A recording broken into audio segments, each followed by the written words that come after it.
નમસ્કાર વિદ્યાર્થીઓ, આજથી આપણે એક બાર સાયન્સને ફોકસ કરતું એક નવું ચેપ્ટર શરૂ કરવા જઈ રહ્યા છીએ. ચેપ્ટર ઇનઓર્ગેનિક કેમિસ્ટ્રીનું છે અને જે ફિઝિકલ કેમિસ્ટ્રી, ઓર્ગેનિક કેમિસ્ટ્રી અને ઇનઓર્ગેનિક કેમિસ્ટ્રીમાં આપણા જે ત્રણ ભાગો પડે છે, પછી જેડબલઈ હોય કે નીટ હોય, 33% વેટેજ ત્રણેય ભાગોનું છે. તો ઇનઓર્ગેનિક કેમિસ્ટ્રીમાં જે 33% વેટેજ ધરાવે છે, એ 33% વેટેજમાં જો કોઈ તમને પૂછે કે સારામાં સારું અને મોસ્ટ ઇમ્પોર્ટન્ટ એટલે કે ડુ ઓર ડાય ચેપ્ટર, કરો યા મરો ચેપ્ટર, કે જેને તમારે ફરજિયાતપણે તૈયાર કરવું જ જોઈએ અને એમાંથી સવાલો પૂછાતા રહ્યા છે, તો એમાં મને પૂછવામાં આવે તો એમાં હું એને પ્રથમ ક્રમે મોખરે રાખું છું પી વિભાગના તત્વો નામનું ચેપ્ટર. તો પી વિભાગના તત્વો, આની પહેલાં આપણે એસ અને પી વિભાગના તત્વો ભાગ 1 શીખી ગયા છીએ, તો તેમાં કેટલીક બેઝિક ઇન્ફોર્મેશન આપણે મેળવેલી છે. પી વિભાગના તત્વો કોને કહેવામાં આવે? તો કોમન વ્યાખ્યા છે એસ, પી, ડી અને એફ. આ જે 4 વિભાગમાં આવર્ત કોષ્ટકને વર્ગીકૃત કરેલું છે, તો બધાની કોમન વ્યાખ્યા છે કે જે તત્વની બાહ્યતમ કક્ષાનો છેલ્લો ઇલેક્ટ્રોન પી કક્ષકમાં ગોઠવાતો હોય, બાહ્યતમ કક્ષાનો છેલ્લો ઇલેક્ટ્રોન પી કક્ષકમાં ગોઠવાતો હોય, એને પી વિભાગના તત્વો કહેવામાં આવે છે. તો આપણે એની વ્યાખ્યા પહેલા લખી નાખીએ. જે તત્વોની સંયોજકતા કક્ષા અથવા તો બાહ્યતમ કક્ષાનો છેલ્લો ઇલેક્ટ્રોન ક્યાં ગોઠવાતો હોય?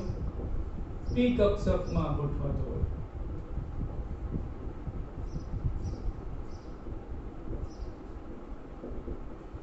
મિત્રો, કક્ષા અને કક્ષક વચ્ચેનો ભેદ તમને ખ્યાલ હોવો જરૂરી છે, બરોબર? કક્ષા કોને કીધી? તો કે કેન્દ્રની આસપાસનો એવો વિસ્તાર કે જ્યાં ઇલેક્ટ્રોન મળી આવવાની સંભાવનાઓ રહેલી છે, એને કક્ષા કીધી છે. અને એ કક્ષાની અંદર જ્યાં ઇલેક્ટ્રોન ખરેખર છે એને કક્ષક કીધેલી છે. એટલે માનો કે આ કેન્દ્રનો પોઝિટિવલી ચાર્જ છે, એની આસપાસનો જે આ ગોળાકાર ઘુમરાકાર વિભાગ છે, તો માનો કે n બરાબર 1 કહીએ, બરોબર? કે પ્રકારનો કોષ પ્રથમ, કે જ્યાં મેક્સિમમ 2 ઇલેક્ટ્રોન સમાઈ શકે, તો આ કક્ષા અથવા તો કોષ થઈ. અને ત્યાં એવો જે ભાગ કે જ્યાં ઇલેક્ટ્રોન મળી આવવાની સંભાવનાઓ રહેલી છે, એને તમે કક્ષક કહેશો. કક્ષક, જેવી રીતે મેં તમને અગાઉ ઘણી વખત એક્ઝામ્પલ આપેલું છે કે જ્યાં વિદ્યાર્થીઓ મળી આવે એને સ્કૂલ કહેવાય, જ્યાં દર્દી મળી આવે એને હોસ્પિટલ કહેવાય. તો સ્કૂલની અંદર તો ઘણી બધી જગ્યા છે, ગાર્ડન એરિયા છે, ક્લાસરૂમ એરિયા છે, સ્ટાફ રૂમ એરિયા છે, ઓફિસ એરિયા છે, પછી બાકીનો જે સ્પેસ એરિયા છે, કેન્ટીન છે, લાઇબ્રેરી છે, લેબ છે. તો એક્ઝેક્ટલી વિદ્યાર્થી ક્યાં છે? તો એક્ઝેક્ટલી વિદ્યાર્થી મળી આવવાની જે 100% સંભાવનાઓ રહેલી છે એને કહેવાય ક્લાસરૂમ, વર્ગખંડ, કે જ્યાં રિસેસમાં પણ વિદ્યાર્થીઓ મળી આવવાની સંભાવનાઓ રહેલી, એટલે 100% સંભાવના છે. તો એવી રીતે જે ઇલેક્ટ્રોન મળી આવવાની સંભાવના છે એને તમે કક્ષા કહો. જે રીતે વિદ્યાર્થી મળી આવવાની સંભાવના એને સ્કૂલ કહીએ છીએ, અને જ્યાં ઇલેક્ટ્રોન હશે જ એ ભાગને કક્ષક કહેવામાં આવેલી છે.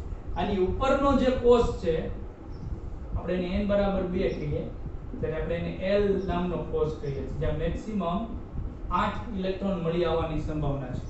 તો કોષ એટલે કે એ કેન્દ્રની ફરતેનો એવો ભાગ કે જ્યાં ઇલેક્ટ્રોન મળી આવે. આ 8 મેક્સિમમ મળી શકે, 8 થી ઓછા હોઈ શકે, 8 થી વધારે ન હોઈ શકે.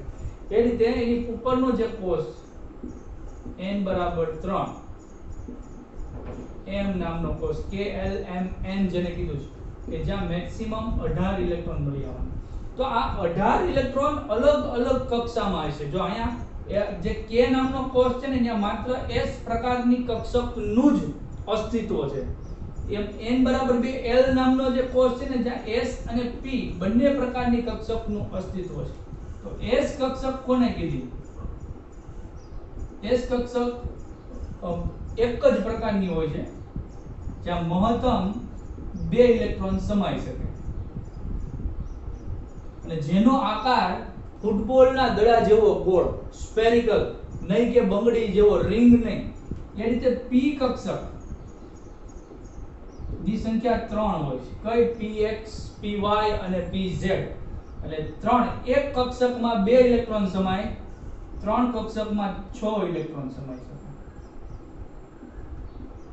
1, 2 3 વુન્ડના નિયમનું પાલન કરીએ 4 5 અને 6 તો S અને P બંને કક્ષકનું અસ્તિત્વ છે n બરાબર 2 માં તો S માં 2 ઇલેક્ટ્રોન ને P માં 6 એટલે 6 ને 2 8 પ્રકારના ઇલેક્ટ્રોન સમાઈ શકે એવી રીતે આ P કક્ષકનો આકાર છે ડમ્બેલ આકાર તમે જાણો છો પેલી કસરત કરવા માટે ઉપયોગ કરે ને ડમ્બેલ D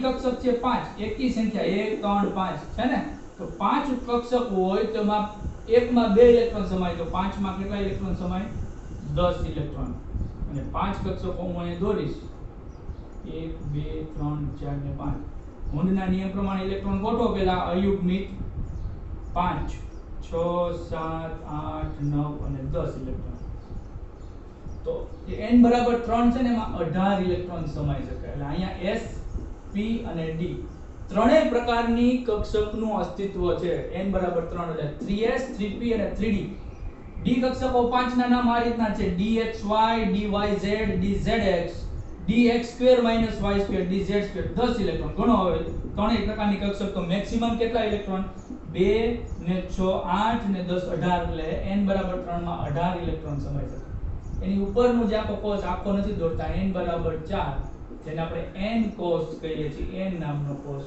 કે જેમાં આપણે 32 ઇલેક્ટ્રોન આ 2 8 18 અને 32 ઇલેક્ટ્રોન સમાવી શકે ત્યાં f કક્ષકનું અસ્તિત્વ પણ આવે છે f કક્ષક f એનો આકાર હજી નક્કી નથી d કક્ષકનો આકાર છે ડબલ ડમ્બેલ તો એમાં 1 3 5 અને 7 કક્ષકો છે f કક્ષકો કેટલી છે 7 અને એકમાં 2 ઇલેક્ટ્રોન સમાતા હોય તો 7 કક્ષકોમાં 7 દુ ને 14 ઇલેક્ટ્રોન સમાઈ શકે તો ટોટલ ઇલેક્ટ્રોન કરો જોઈએ જો અહીંયા n બરાબર 4 માં કોષમાં s કક્ષક p કક્ષક d અને f એટલે કે 4s 4p 4d અને 4f એમ બધી જ કક્ષકોનો જો સમાવેશ થઈ શકતો હોય તો ઇલેક્ટ્રોન ગણો 6 ને 2 8 ને 10 18 18 + 14 એટલે 32 થાય એમ એની ઉપર પણ છે જ n પછી o છે p છે q છે 7 કક્ષાઓ છે કેટલી છે 7 કક્ષાઓ પણ આની પછીની જે કોષ છે n બરાબર 5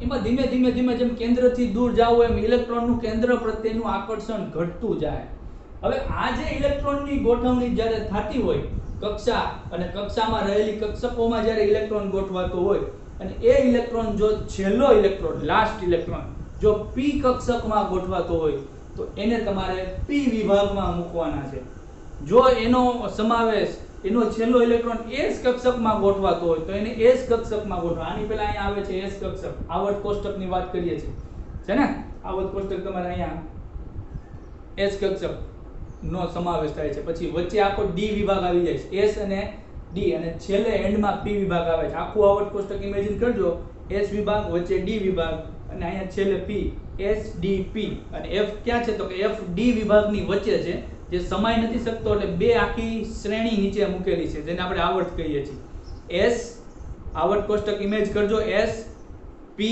અને વચ્ચે d તો s અને p ની વચ્ચે d વિભાગ છે ને એટલે એને સંક્રાંતિ ધાતુ કીધા સંક્રાંતિ હતી કેમ કે એના ગુણધર્મો s અને p ની વચ્ચે સંક્રાંતિ કરે એટલે સંક્રાંતિ અને એની વચ્ચે પણ f વિભાગ આવેલો છે જે એના વચ્ચે સમાય ન શકે ગોઠવવો મુશ્કેલ છે એટલે નીચેની લાઈન બે કરી દીધેલી છે લેન્થેનાઇટ અને એક્ટિનાઇટ એટલે સંક્રાંતિની વચ્ચે આવ્યો છે એટલે એને કેવો કીધો આંતર સંક્રાંતિ તત્વો કેવા કીધા આંતર સંક્રાંતિ તો આપણે આવર્ત કોષ્ટકની માહિતી મેળવી હવે જો છેલ્લો ઇલેક્ટ્રોન d કક્ષકમાં ગોઠવાય તો એને d વિભાગમાં મૂકવામાં આવ્યા જો છેલ્લો ઇલેક્ટ્રોન f કક્ષકમાં ગોઠવાતો હોય તો એને f વિભાગમાં મૂકવામાં આવ્યા તો આપણે થોડીક બેઝિક ઇન્ફોર્મેશન સામાન્ય માહિતી મેળવી જે આપણે 11મા માં જાણતા હતા એ જ ફરીવાર પાછું રિવિઝન કર્યું છે તો સામાન્ય ઇલેક્ટ્રોન રચનાની વાત કરીએ આવર્ત કોષ્ટકમાં સમૂહ નંબર 13 14 15 16 17 અને 18 એમ કુલ 6 સમૂહોમાં વર્ગીકૃત કરેલું છે જેમાં સમૂહ 13 અને 14 તમે 11મા ધોરણમાં શીખી ગયા ઊભા સમૂહ અને આડો આવર્ત એ પણ તમે જાણો છો તો આવર્ત કોષ્ટકમાં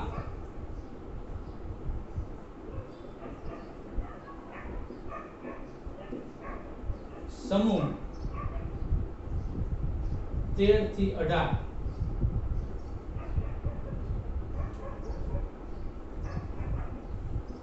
કુલ 6 સમૂહો પી વિભાગના તત્વો છે અને પી વિભાગના તત્વોની સામાન્ય ઇલેક્ટ્રોન રચના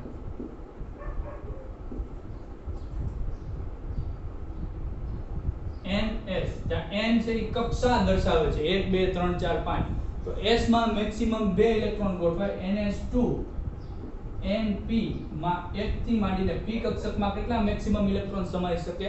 6 ઇલેક્ટ્રોન સમાઈ શકે. એટલે NS 1 2 3 4 5 6, એટલે NS 1 થી 6 સુધી, માનો કે 13મો સમૂહ છે તો એમાં સંયોજકતા ઇલેક્ટ્રોન કેટલા? એટલે એક નિયમ એવો કહે છે કે તમે આ જે સમૂહનો જે ક્રમ છે એમાંથી 10 બાદ કરો ને એ એના સંયોજકતા ઇલેક્ટ્રોન થાય. તો 13 માંથી તમે 10 બાદ કરો તો સંયોજકતા ઇલેક્ટ્રોન કેટલા થાય? 3. અથવા તો જે પાછલો આંકડો છે એને ધ્યાનમાં લ્યો તો 3 સંયોજકતા ઇલેક્ટ્રોન. આપણે એની સામાન્ય ઇલેક્ટ્રોન રચના લખીએ તો NS2NP1 આવી થાય. NS2NP1 કઈ રીતે નક્કી કરી NS2NP1? તો કે ભાઈ સંયોજકતા ઇલેક્ટ્રોન 3 છે, 2 ઇલેક્ટ્રોન પહેલા S કક્ષકમાં ગોઠવાય અને છેલ્લો ઇલેક્ટ્રોન P કક્ષકમાં, એટલે NS2NP1 2 ને 3 21, બરોબર? એટલે બધામાં NS2NP1 જ થાય. ઇલેક્ટ્રોન રચના હમણાં આપણે ટૂંક જ સમયમાં શીખીએ. સમૂહ 14 તો સંયોજકતા ઇલેક્ટ્રોન કેટલા? 4. પાછલો આંકડો યાદ રાખો. એ મારી પદ્ધતિ છે. નિયમ પ્રમાણે 10 માં 10 બાદ કરવાનું. તો 4 ઇલેક્ટ્રોન છે. એટલે NS માં 2 ઇલેક્ટ્રોન ગોઠવાઈ ગયા અને P માં 2 ઇલેક્ટ્રોન ગોઠવાય. 1 થી માંડીને 6 ઇલેક્ટ્રોન ગોઠવી શકાયા. એટલે 22 2 સંયોજકતા ઇલેક્ટ્રોન કેટલા? 5. 15મો સમૂહ છે એટલે એની છેલ્લી જે કક્ષક છે એમાં 5 ઇલેક્ટ્રોન ગોઠવાયેલા છે. એટલે આનો સામાન્ય ઇલેક્ટ્રોન રચના NS2NP3 3 ને 2 5 થઈ ગયા. એમ 16મા સમૂહમાં 6 NS2NP4 4 ને 2 6. એટલે 17મા સમૂહમાં સંયોજકતા ઇલેક્ટ્રોન એટલે કે બહારની કક્ષકમાં રહેલા ઇલેક્ટ્રોન જે સંયોજાશે NS2NP5 અને 18મો સમૂહ NS2NP6 અષ્ટક પૂરું 6 ને 2 8, બરોબર? તો આપણે NS2 1 to 6 સુધી ઇલેક્ટ્રોન રચના લખી. હવે આ જે છે એ આની ઉપર એક આવર્ત આવે હાઇડ્રોજન અને હિલિયમ. પહેલા નંબરનો આવર્ત. એમાં હાઇડ્રોજન અને હિલિયમ પહેલા આવર્તમાં છે. એટલે આપણે અહીં બીજો આવર્તથી શરૂઆત થાય. એટલે આ થયો આવર્ત 2, આ થશે આવર્ત 3, આ થાય આવર્ત 4, આવર્ત 5 અને આવર્ત 6. સાતમા આવર્તના જે સમૂહો છે ને, સાતમું આવર્તના જે તત્વો છે ને એ સંશોધન થયા નથી, થયા છે તો પ્રાપ્ય નથી, પ્રાપ્ય છે તો અર્ધાયુષ્ય સમય ઓછું છે, ક્ષણિક છે, ખૂબ ઓછા સમય માટે મળી આવે છે. એટલે હાલમાં આપણે ગણતરીમાં લેતા નથી, પણ જેવા દરેક ઇન્ડિવિડ્યુઅલ સમૂહને જોતા જશું એટલે છેલ્લો તત્વ છે ને એને જોતા જાવ. ફોર એક્ઝામ્પલ આ 15મા સમૂહમાં મોસ્કોવિયમ આવે છે, MK મોસ્કોવિયમ. તો એ 15મા સમૂહમાં છે, પણ એ મેં તમને કીધું એમ કાં તો સંશોધન ત્યાં નથી, સંશોધન ત્યાં છે તો પ્રાપ્ય નથી, અને પ્રાપ્ય છે તો એનું આયુષ્ય ઓછું છે, ક્ષણિક છે. એટલે વ્યવહારમાં તો જોવા મળતા જ નથી, એટલે એ કઈ જોવાનું મહત્વ રહેતું નથી. તો આવર્ત 7 આપણે અત્યારે જોતા નથી, જરૂર પડી આપણે એનો ઉપયોગ કરીશું, બરોબર? તો બીજો આવર્ત છે એની ઇલેક્ટ્રોન રચના આપણે લખીએ. ત્રીજા, ચોથા, પાંચમા અને છઠ્ઠા. તો આમાં ખૂબ વેરિએશન ઇલેક્ટ્રોન રચના બહુ સળંગ જોવા મળતી નથી. તો બીજા આવર્તમાં ડી કક્ષકો આવેલી નથી. ત્રીજા આવર્તમાં ડી કક્ષક આવે છે, કેમ કે આમણે લખ્યું હતું 3D થાય, પણ એ ખાલી છે. ચોથા, પાંચમા આવર્તમાં ભરેલી ડી કક્ષકો આવે છે અને છઠ્ઠા આવર્તમાં તો F કક્ષક ભરેલી થઈ જાય છે. તો ઘણું બધું વેરિએશન આવે છે. તો બીજા આવર્તમાં ડી કક્ષકોની ગેરહાજરી આપણે લખશું. આ બીજો આવર્ત. બીજા આવર્તમાં હમણાં આપણે ઇલેક્ટ્રોન રચના જોઈ એટલે ખ્યાલ આવશે. ડી કક્ષકની ગેરહાજરી તથા ભારે તત્વો, એટલે કે આ નીચેના તત્વો ભારે તત્વો, એના આણ્વીય દળ મોટા હોય ને,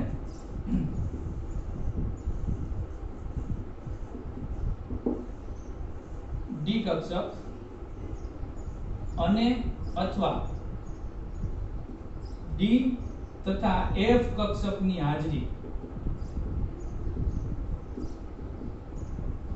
શું થાય?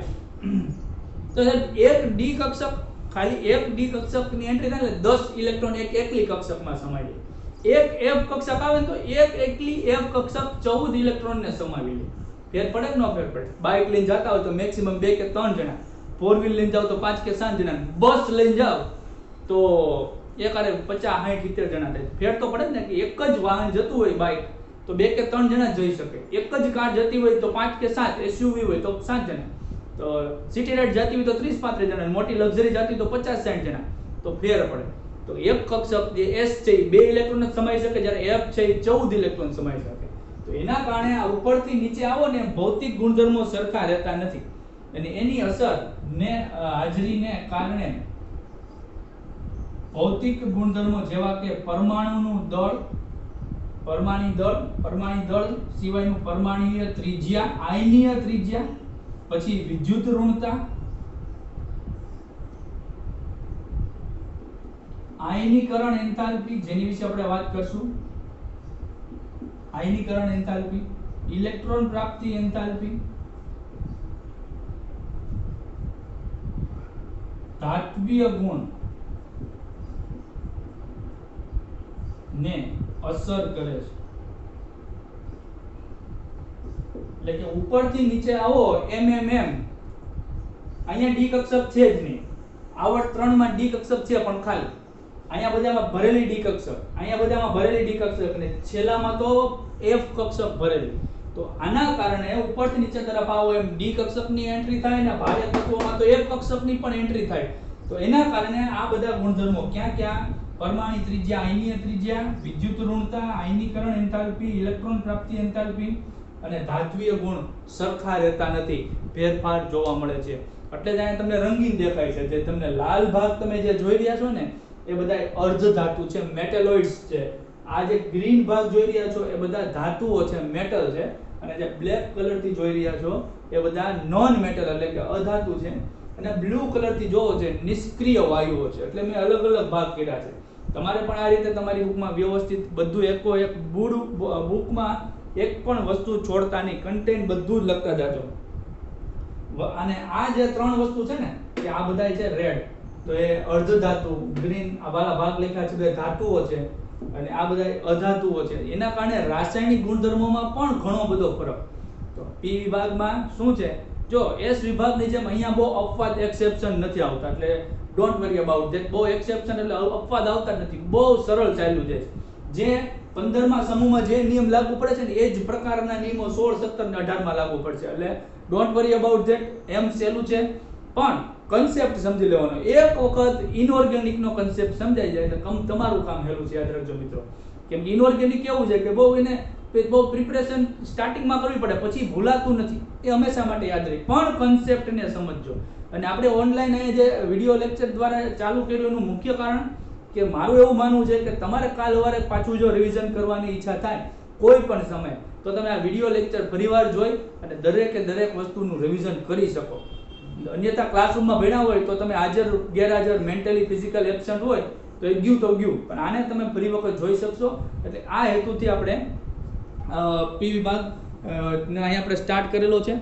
તો આ સામાન્ય પ્રસ્તાવનાઓની વાત કરી દીધા બાદ આપણે દરેક તત્વો એની ઇલેક્ટ્રોન રચનાની જરાક ઓળખ મેળવી લઈએ, ત્યારબાદ એની ઓક્સિડેશન અવસ્થાની વાત કરી લઈએ. તો 13મો સમૂહ તમે શીખીને આવ્યા છો, બોરોન, એલ્યુમિનિયમ, ગેલિયમ, ઇન્ડિયમ ને થેલિયમ, બરોબર? જેને આપણે શોર્ટ કી દ્વારા યાદ રાખ્યું હતું બેંગન, આલુ, ગાજર ઇન થેલી, અથવા તો બાલ ગણેશા ઇન થાઈલેન્ડ. તો એ તમે જાણતા હતા, ફરીવાર આપણે જોયું. 14મો સમૂહ કાર્બન, સિલિકોન, જર્મેનિયમ, એસએન એટલે સ્ટેનસ કહેવાતું પણ ટીન, અને પીવી પ્લમ્બસ એટલે કે લીડ પણ બોલાય છે. કાશી ગયે સંત પ્રભુ, કાશી ગયે સંત પ્રભુ અથવા કહે સીતાજી સુનો પ્રભુ. તો યાદ રાખવા માટેની આપણી શોર્ટકટ કી છે. આ વસ્તુથી તમે હમણાં ઇલેક્ટ્રોન રચનાને પણ બહુ ઇઝીલી યાદ રાખી લેવાના છો. તો આ બે સમૂહ તમે 11મા ધોરણમાં શીખીને આવ્યા. 15મો સમૂહ નાઇટ્રોજન, ફોસ્ફરસ, આર્સેનિક, એન્ટીમની અને બિસ્મથ. જો પાછા આખા નામ આવડતા હોવા જોઈએ. નાઇટ્રોજન, ફોસ્ફરસ, આર્સેનિક સાથે બોલતું જવાનું, એન્ટીમની, બિસ્મથ. જ્યારે એને શોર્ટ કી દ્વારા યાદ રાખવું હોય તો નેપાલ, પાકિસ્તાન, ઓસ્ટ્રેલિયા, सब भिखारी, नेपाल, पाकिस्तान, ऑस्ट्रेलिया सब भिखारी। तो आ शॉर्टकट की। एम 16मो समूह કે જેની સામાન્ય ઇલેક્ટ્રોન રચના જોઈ લીધી, ઓક્સિજન, સલ્ફર, સેલેનિયમ, ટેલ્યુરિયમ અને પીઓ એટલે પોલોનિયમ। ओ साजन सैंडल तेरे पाँव में, ओ साजन सैंडल तेरे पाँव में, अथवा ओ स से टेपो, ओ से टेपो। आ રીતે યાદ રાખશું। 17મો સમૂહ hello alkane hello iodine chapter આખું શીખી ગયા છો, બરોબર ને? ફ્લોરીન, ક્લોરીન, બ્રોમિન, આયોડિન અને એક છે આવે એસ્ટેટિન, એટી। 18મો સમૂહ હીના, નીના और करीना जेरोक्स करे रीना, हीना, नीना और करीना जेरोक्स करे Reena. Helium, neon, argon, krypton, xenon અને रेडोन। અને આ તો બધા ક્યાં સંયોજનો? નિષ્ક્રિય વાયુ સંયોજનો છે। એ તમારે જલસાવાળી જિંદગી બધાને એની જેવું થવું, એને કોની જેવું? એને કોઈની જેવું નથી થવું, હે ને? પરબ્રહ્મો, પરમાત્મા, બ્રહ્મા, વિષ્ણુ, મહેશ કે એની જેવું કોઈ નથી થવાનું। આ એ પ્રકારના છે, કેમ કે એની સંયોજકતા કક્ષામાં અષ્ટક પૂર્ણ છે। એટલે હવે એને ઇલેક્ટ્રોન જોતા પણ નથી, એને ઇલેક્ટ્રોન દેવાય નથી, એને કોઈ આરે પ્રક્રિયા જ નથી કરવી। પ્રક્રિયા કરવી શું કામ પડે ભાઈ? લેતી દેતી શું કામ કરવી પડે? કેમ કે કોઈકને અષ્ટક પૂર્ણ કરવા માટે ઇલેક્ટ્રોન ઘટે છે તો એ લે, અને કોઈકને અષ્ટક પૂર્ણ કરવા માટે ઇલેક્ટ્રોન વધે છે, એટલે કે એટલા ઇલેક્ટ્રોન ગુમાવી દે તો વહેલા આ અષ્ટક પૂરું થઈ જાય તો એ મુક્ત કરે। તો જે ઇલેક્ટ્રોન મુક્ત કરે છે એને ધાતુ કીધું આપણે, धामु। जे इलेक्ट्रॉन मु એટલે કે મુક્ત કરે છે, કેમ કે સંયોજકતા કક્ષામાં 1 2 3 ઇલેક્ટ્રોન હોય તો મુક્ત કરવા સેલા પડે 4 5 6 ઇલેક્ટ્રોન મેળવવા કરતા। તો જે ઇલેક્ટ્રોન મુક્ત કરે છે આ બધા ધાતુઓ છે કે એને મુક્ત કરી અને ઝડપથી અષ્ટક પૂર્ણ કરી શકે। તી મુક્ત કરે કે હવામાં ન જાય ને, કોક ઇલેક્ટ્રોન મેળવે ખરા? મેળવે। આ બધા ઇલેક્ટ્રોન મેળવે છે એટલે એ બધા કેવા છે? અધાતુ છે, ઇલેક્ટ્રોન મેળવે। પણ કેટલાક એવા સંયોજનો છે કે જે ઇલેક્ટ્રોન મેળવવાની પણ વૃત્તિ છે, ઇલેક્ટ્રોન ગુમાવવાની પણ વૃત્તિ છે। તો બંને પ્રકારની વૃત્તિ છે, તો એને અર્ધધાતુ મેટેલોઇડ્સ કહેવામાં આવે છે। તો આપણે બધાનો સામાન્ય પરિચય મેળવી લીધો છે, તો હવે થોડુંક ઇલેક્ટ્રોન રચના તરફ ફોકસ કરીએ।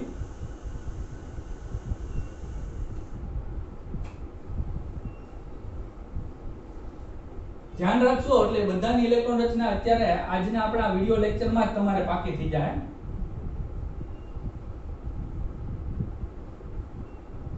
મેં તમને અગાઉ કહી દીધું કે આ આવર્ત નંબર 2 છે, આ બીજા નંબરનો આવર્ત છે, આ ત્રીજા નંબરનો આવર્ત, ચોથા નંબરનો આવર્ત, પાંચમા નંબરનો આવર્ત। આવર્ત શું દર્શાવે? કક્ષા એટલે કે કોષનો ક્રમાંક દર્શાવે, n ની વેલ્યુ આ n શું દર્શાવે? મુખ્ય ક્વોન્ટમાંક, કક્ષા, ઈ કઈ કક્ષા, પછી કક્ષામાં પછી કક્ષક જે કંઈ પણ હોય। મેં તમને કીધું ને કક્ષાની અંદર કક્ષક, મેં પહેલા બેઝિક ઇન્ફોર્મેશન તમને એટલા માટે જ આપી દીધી છે। તો હવે આપણે ઇલેક્ટ્રોનની ગોઠવણી કરીએ। તો આ ઇલેક્ટ્રોનની રચના પહેલા એની નજીકના નિષ્ક્રિય વાયુને ધ્યાનમાં લઈ લેવા। તો બોરોન પરમાણુ ક્રમાંક 5,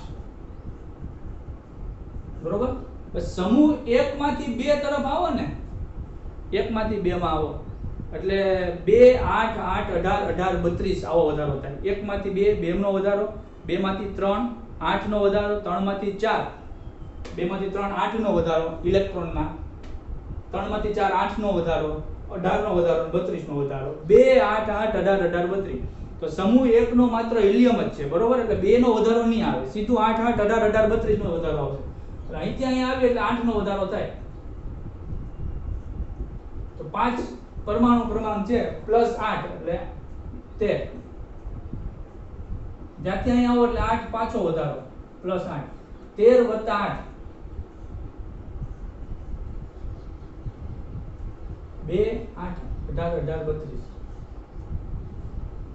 31, અહીંયા 18 નો વધારો, ફરી પાછો 18 નો વધારો, 31 વત્તા 18 8 ને 1 9, 3 ને 1 4 અને છેલ્લે 32 નો વધારો, બરોબર? 2 8 18 18 32 નો વધારો થાય। તો 8 18 18 અને 32 એટલે અહીંયા 32 એટલે 9 ને 2 11 વધી પડી 1 4 ને 5 6 7 8 81 તો આ એનો પરમાણુમાં પ્રોટોનની સંખ્યા દર્શાવે પરમાણુ ક્રમાંક અને જેટલા પ્રોટોન હોય ઇલેક્ટ્રોનની સંખ્યા એટલી જોવાની બરોબર છે તો હવે આ બીજો આવર્ત છે તો નજીકનો નિષ્ક્રિય વાયુ કોણ થાય તો કે હિલિયમ થાય તો નજીકના નિષ્ક્રિય વાયુ ઇલેક્ટ્રોન રચના લખતા પહેલા લખી લેવાનો હિલિયમ અને હિલિયમ પછી ઇલેક્ટ્રોન રચનામાં આવર્ત નંબર 2 એટલે n બરાબર 2 એટલે 2s2 2p1 આ બોરોનની ઇલેક્ટ્રોન રચના છે કાર્બનની ઇલેક્ટ્રોન રચના હિલિયમ n બરાબર જે બીજો આવર્ત જ આપે છે 2s2 2p2 નાઇટ્રોજનની ઇલેક્ટ્રોન રચના હિલિયમ n બરાબર 2 ચાલે છે આવર્ત બીજો 2s2 2p3 2s2 2p4 બરોબર સિમિલર જ્યારે એલ્યુમિનિયમની ઇલેક્ટ્રોન રચના તેની નજીકનો નિષ્ક્રિય વાયુ કોણ થાય નિયોન તો આગળ નિયોન લખી દેવાનું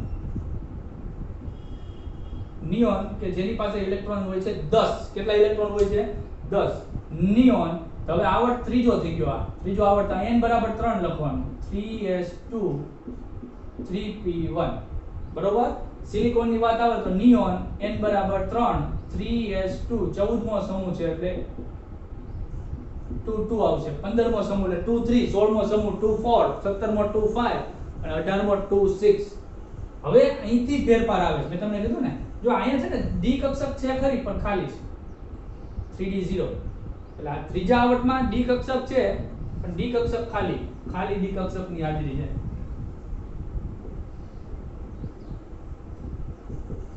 ભરેલી ડી કક્ષક નથી એક વસ્તુ યાદ રાખજો ક્યાં આવર્તમાં ત્રીજા આવર્તમાં આગળ જરૂર પડશે કે ત્રીજો આવર્ત ખાલી ડી કક્ષક તો ધરાવે તો છે પણ ઇલેક્ટ્રોન નથી ઇલેક્ટ્રોન બધામાં ક્યાંય કેમ કે આર્ગોનમાં છેલ્લે 3p6 થાય આર્ગોન ઇલેક્ટ્રોન રચના લખવી તો આ રીતે લખવાનું n બરાબર નિયોન 3s2 3p6 બરોબર નિયમ પ્રમાણે 2 6 પણ 3d કક્ષકમાં એક પણ ઇલેક્ટ્રોન રહેતા નથી 10 ને 2 12 ને 13 ઇલેક્ટ્રોન આવ્યું છે આ 10 ઇલેક્ટ્રોન 2 12 અને 13 3d0 બરોબર હવે અહીંથી તમારે ડી કક્ષકની એન્ટ્રી કરવાની તો ચાલો ભાઈ અહીંયા ગેલિયમ થી નજીકનો નિષ્ક્રિય વાયુ કોણ થાય છે આર્ગોન તો અહીંયા આર્ગોન લખવાનું પણ સાથે સાથે ડી કક્ષકમાં 10 ઇલેક્ટ્રોન ભરાઈ જાય છે 3d10 તો આર્ગોન 18 18 ને 10 28 ઇલેક્ટ્રોન ઓલરેડી આપણે ભરી દીધા ત્યાર પછી આવર્ત ચોથો તો n બરાબર 4 મૂકો 4s2 13મો સમૂહ છે એટલે 4p1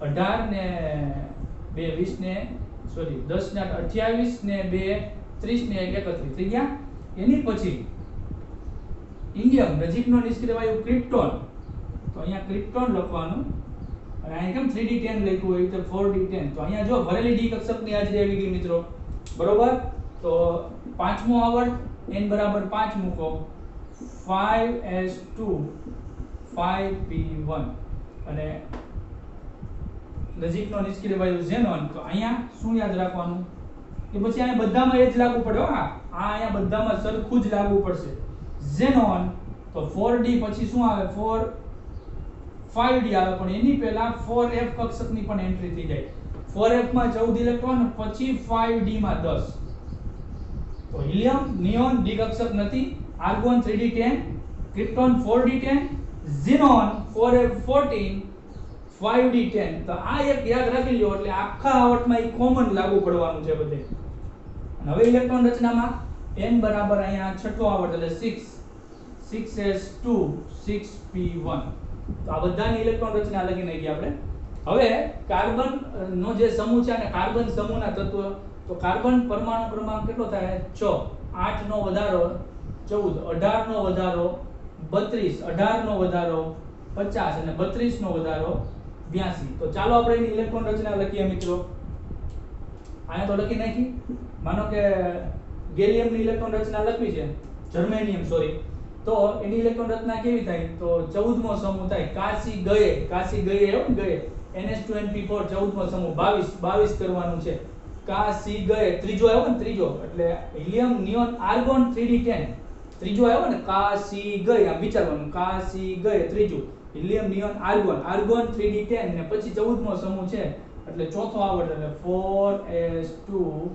4p2 14 2 ને 2 4 14 4 પછી સન ટીન, તો અહીંયા આવશે ક્રિપ્ટોન 4d10 અને પાંચમો આવર્ત થઈ ગયો 5s2 5p2, છઠ્ઠો આવર્ત થઈ ગયો એટલે આ ઝેનોન 4f40 5d10 ને પછી આવે 6s2 6p1. તો આ આપણે શીખીને આવ્યા હતા એની વાત કરી. હવે વાત કરીએ આપણે 15મો સમૂહ કે જે આપણે અહીંયા પ્રથમ શરૂઆત કરવાની છે. તો નાઇટ્રોજન પરમાણુ ક્રમાંક 7, 8 નો વધારો એટલે 15, 18 નો વધારો 33, 18 નો વધારો 51 અને છેલ્લે 32 નો વધારો એટલે બિસ્મથ 83.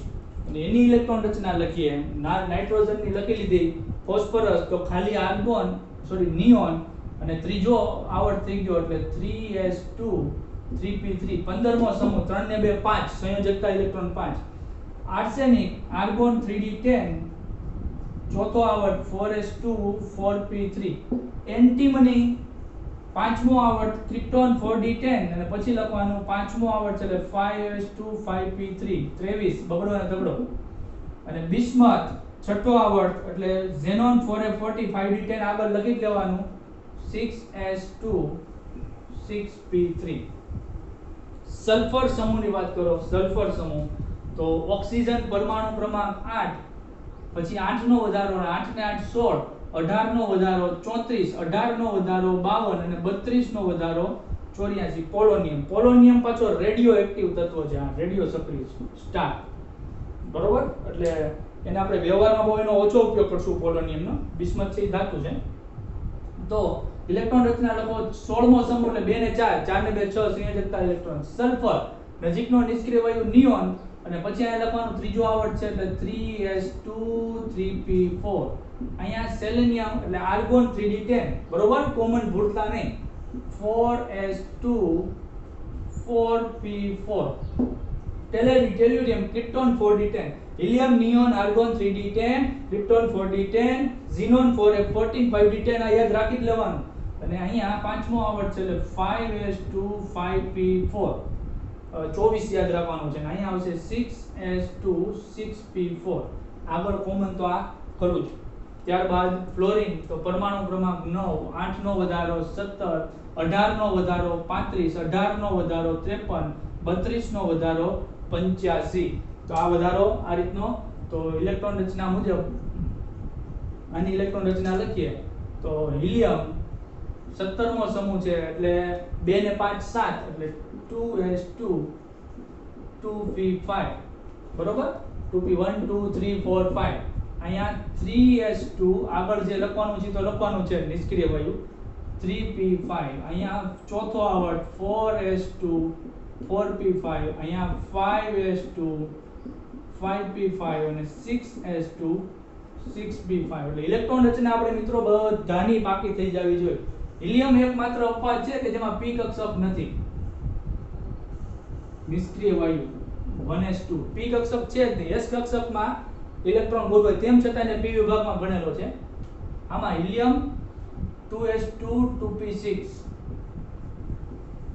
આ તો લખી નાખી હતી. અહીંયા argon 4s2 4p6, xenon 5s2 5p6, radon 6s2 6p6. 26 2 6 2 6 2 6 26 આવશે, બરોબર. એટલે અહીંયા કેમ આવ્યું 21 22 23 24 25 અને 26. હવે આપણે સમૂહ ઓક્સિડેશન અવસ્થાની વાત કરીએ. સમૂહ ઓક્સિડેશન અવસ્થા. સમૂહ ઓક્સિડેશન અવસ્થા એટલે શું? તો કે ભાઈ મેક્સિમમ કેટલા ઇલેક્ટ્રોન ધરાવે છે એની સમૂહ ઓક્સિડેશન અવસ્થા થઈ. ઇલેક્ટ્રોન કેટલા મુક્ત કરે તો કે જેટલા ઇલેક્ટ્રોન મેક્સિમમ ધરાવે તો આખા સમૂહમાં મેક્સિમમ ઇલેક્ટ્રોન કેટલા 3. તો આની સમૂહ ઓક્સિડેશન અવસ્થા થાય +3. મેક્સિમમ 3 ઇલેક્ટ્રોન ગુમાવી શકે. પછી અંદરના કોષના ઇલેક્ટ્રોન નો ગુમાવે, બહારના કોષમાં જેટલી કક્ષક હોય એ બધા ઇલેક્ટ્રોન ગુમાવી શકે ખરા. તો 14મા સમૂહમાં મેક્સિમમ ઇલેક્ટ્રોન કેટલા ગુમાવી શકે 4. 15મા સમૂહમાં કેટલા ગુમાવી શકે મેક્સિમમ 5. 16મા સમૂહમાં 6, 17મા સમૂહમાં 7 અને 18મા સમૂહમાં મેક્સિમમ 8. 18મો સમૂહ ગુમાવતો તો નથી, પણ આ ઝેનોન એકમાત્ર એવું સંયોજન છે ને કે જેના મોટા કદને કારણે, મોટું કદ હોવાથી ઝેનોન ઊંચા તાપમાને દબાણે ઇલેક્ટ્રોન ગુમાવશે, બરોબર. બાકી બીજા કોઈ સંયોજનો પ્રક્રિયા કરશે નહીં. એમાં જે પોલોનિયમ છે ને એ રેડિયો એક્ટિવ છે, આને હું સર્કલ કરી નાખું. અરે રેડિયો એક્ટિવ ડેન્જર ઝોનમાં આવે, બરોબર, ભૂકા કાઢી નાખે. રેડિયો એક્ટિવ એટલે ભૂકા કાઢી નાખે. આલ્ફા બીટા ગામા વિકિરણો ઉત્સર્જિત કરે. એ સિવાયની સ્થાયી ઓક્સિડેશન અવસ્થાની વાત કરીએ. સ્થાયી ઓક્સિડેશન અવસ્થા તો બીજી ઓક્સિડેશન અવસ્થા. તો અહીંયા P વિભાગમાં બધામાં એક એક ઇલેક્ટ્રોન તમે જુઓ છો. તો એક ઇલેક્ટ્રોન ગુમાવી શકે એટલે +1 ઓક્સિડેશન અવસ્થા પ્રાપ્ત કરી શકે. સિમિલર અહીંયા P વિભાગમાં તમે 2 ઇલેક્ટ્રોન જુઓ છો. તો એ સિવાયની બીજી કઈ ઓક્સિડેશન અવસ્થા? +2. અથવા તો અષ્ટક પૂર્ણ કરવું છે તો બધા પાસે 4 ઇલેક્ટ્રોન છે. હજી જો 4 ઇલેક્ટ્રોન મળી જાય તો અષ્ટક પૂર્ણ થઈ જાય. તો -4 ઓક્સિડેશન અવસ્થા પણ ધરાવશે સમૂહ 14. એ શીખી ગયા. સમૂહ 15 તો સમૂહ ઓક્સિડેશન અવસ્થા +5 તો છે, પણ એ સિવાય એ બધાની P કક્ષકમાં 3 ઇલેક્ટ્રોન છે. તો એ 3 ઇલેક્ટ્રોન ગુમાવે તો +3, બરોબર. અથવા તો 3 ને 2 5 ઇલેક્ટ્રોન છે, અષ્ટક પૂર્ણ કરવું છે તો એ 3 ઇલેક્ટ્રોન મેળવવાની પણ વૃત્તિ દર્શાવે. એટલે 5 ને 3 8 થઈ જાય. 3 ઇલેક્ટ્રોન મેળવે તો -3. 2 ને 4 તો અહીંયા 4 ઇલેક્ટ્રોન ગુમાવી શકે, +4. એમાં 2 ઇલેક્ટ્રોન પણ ગુમાવી શકે. એટલે અહીંયા છે ને એકી સંખ્યા 2 4 અને 6 તો આવી ગયું. સંયોજકતા ઇલેક્ટ્રોન 6 છે તો 6 ઇલેક્ટ્રોન હોય તો 2 ઇલેક્ટ્રોન જો મેળવી લે તો અષ્ટક પૂરું થઈ જાય. તો -2 +2 +4 +6 આ રીતે ક્રમ યાદ રાખી લેવાનો. 17મો સમૂહ છે તો +7 તો લખ્યું, પણ એ બધાને કેવા 7 ઇલેક્ટ્રોન છે સંયોજકતા. 1 ઇલેક્ટ્રોન મેળવી લે તો કામ થઈ જાય -1. પછી આ એકી સંખ્યામાં યાદ રાખવાનું +1 +3 +5 ને +7.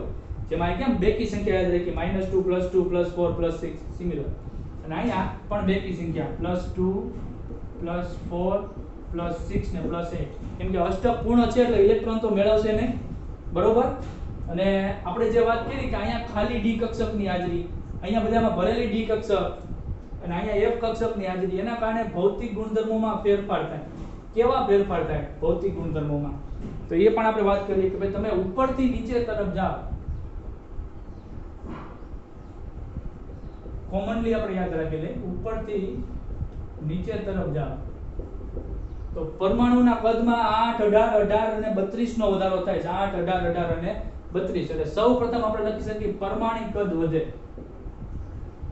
પરમાણિક કદ વધે તો પરમાણુની ત્રિજ્યા પણ વધે. અને આયન હોય તો આયનની ત્રિજ્યા પણ વધે. ત્રીજું વિદ્યુત ઋણતાની વાત કરીએ તો વિદ્યુત ઋણતા એટલે ઇલેક્ટ્રોન આકર્ષવાની વૃત્તિ. નાનું કદ હોય ને તો ઇલેક્ટ્રોન સરળતાથી આકર્ષે, મોટું કદ થતું જાય છે એમ ઇલેક્ટ્રોન આકર્ષવાની વૃત્તિ ઘટતી જાય છે. એટલે ઉપરથી નીચે તરફ આવતા જાવ એમ વિદ્યુત ઋણતા ઘટતી જાય છે. ચોથું આયનીકરણ એન્થાલ્પી. આયનીકરણ એન્થાલ્પી એટલે ઇલેક્ટ્રોન મુક્ત કરવા આપવી પડતી ઊર્જા. જો કદ નાનું હોય તો ઇલેક્ટ્રોન કેન્દ્રથી નજીક હોય, મોટું કદ હોય તો ઇલેક્ટ્રોન કેન્દ્રથી દૂર હોય. હવે ઇલેક્ટ્રોનને કેન્દ્ર પ્રત્યે આકર્ષણ હોય તો જેમ નજીક હોય એમ આકર્ષણ વધારે હોય. મોટું કદ થઈ જાય તો છેલ્લો ઇલેક્ટ્રોન કેન્દ્રથી દૂર થાય. દૂર થાય તો એને ઇલેક્ટ્રોનને છટકાવવો મુશ્કેલ. જે રીતે નાનો ક્લાસરૂમ હોય તો વિદ્યાર્થી ન છટકી શકે, હોલ હોય તો આથી વિદ્યાર્થી જાય ધારે તો છટકી શકે એમ. તો ઉપરથી નીચે તરફ આવો છો એમ કદ વધતું જાય છે એટલે ઇલેક્ટ્રોન મુક્ત કરવો સહેલો પડે. અને એ ઊર્જાને જ આયનીકરણ એન્થાલ્પી કીધી. એટલે કે આયનીકરણ એન્થાલ્પી ઉપરથી નીચે તરફ આવો છો એમ ઘટે છે. જેમ કદ નાનું એમ આયનીકરણ એન્થાલ્પી વધુ, બરોબર. અને ધાત્વીય ગુણ નીચે તરફ આવો એમ ધાત્વીય ગુણ વધે. ધાત્વીય ગુણ એટલે ઇલેક્ટ્રોન ગુમાવવાની વૃત્તિ. જો અધાતુ, અર્ધધાતુ અને ધાતુ, સોરી અધાતુ, ધાતુ, અધાતુ, અર્ધધાતુ, ધાતુ, અધાતુ, અર્ધધાતુ, ધાતુ, બરોબર. ધાત્વીય ગુણમાં વધે. અને ધાતુ આપણે SV2 દા એવું કહેતા હતા ને, એસિડ સ્વીકારે બેઝ દાન કરે. ધાતુ છે એટલે ઇલેક્ટ્રોન મુક્ત કરે. બેઝિકતા ઉપરથી નીચે તરફ આવો એટલે બેઝિકતા ઇલેક્ટ્રોન મુક્ત કરવાની વૃત્તિ વધે છે અને ઇલેક્ટ્રોન સ્વીકારવાની વૃત્તિ ઘટે છે એટલે એસિડિકતા ઘટે છે, બરોબર. તો આ સામાન્ય ગુણધર્મોમાં જે ફેરફાર આવે છે એ આપણે લખ્યા છે.